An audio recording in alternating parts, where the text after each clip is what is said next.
Well, the Las Vegas incident where Tupac gets killed. Since our last interview, I sat down with Keefe D, who was the last surviving member in the car that shot Tupac's car up. Yes, yes. Did you watch that whole interview?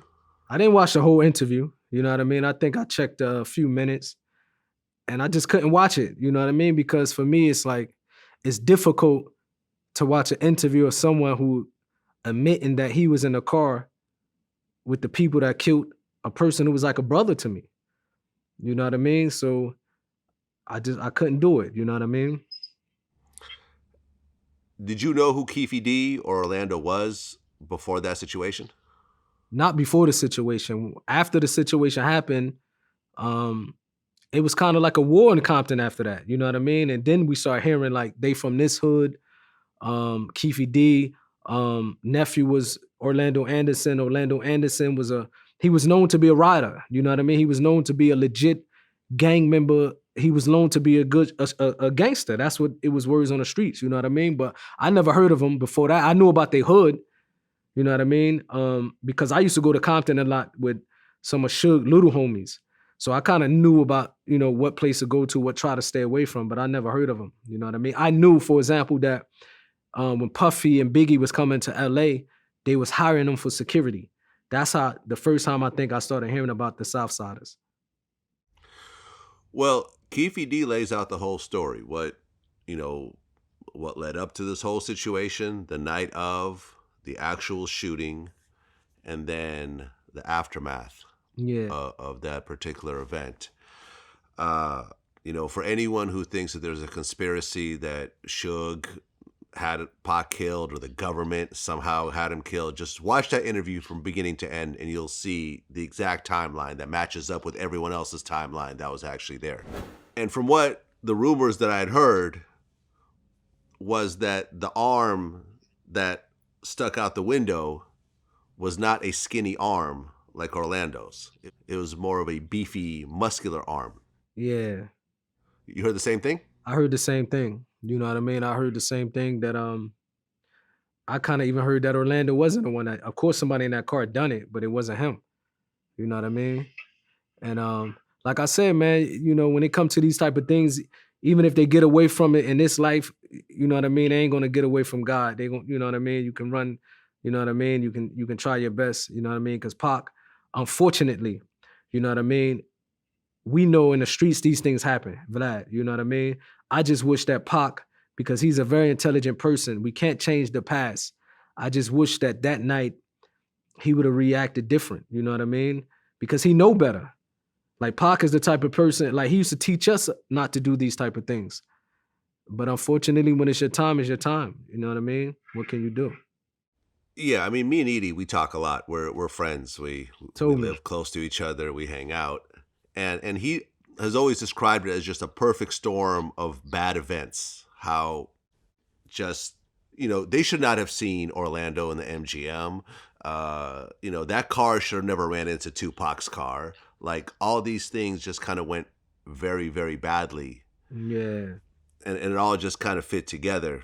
When it's written for us to go and for us to die, you know what I mean? It's going to happen. You know what I mean?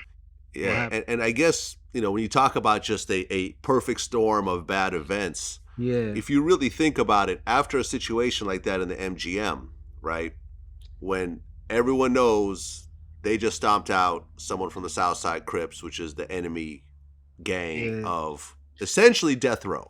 Yeah, true. And Mob Piru. You would think, okay, at this point, we need to get into a bulletproof car. We need to move in a stealth-like fashion. We need tinted windows and so forth. But from what I understand, was the day before Suge Knight bought that BMW. Wow, I didn't even know. And it was the top of the line 7 Series BMW. So, there was no X5s or X7s at that time. So you're talking about the very best car from one of the top manufacturers. Yeah. So Suge probably wanted to show that off. Exactly. He Exactly. wanted to floss in it, and he had his little homie with him who was the biggest star in the world. Yeah, He true. wanted everyone to see him. He wanted the windows untinted because he had just got the Just car. got it. Yeah. And because of that, which I'm assuming is what happened, of course. You get a brand new car, of course you want to ride it Yeah, you want to around. floss in it. You know what I mean? You want to floss in it. And also from, from that a gang mentality, especially, maybe Suge homies, and I don't know, I can't speak for them, but maybe they probably thought, okay, we're in Vegas. This is not LA. Maybe they don't have that many guns with them. Maybe they're not going to try this. Not too many of them.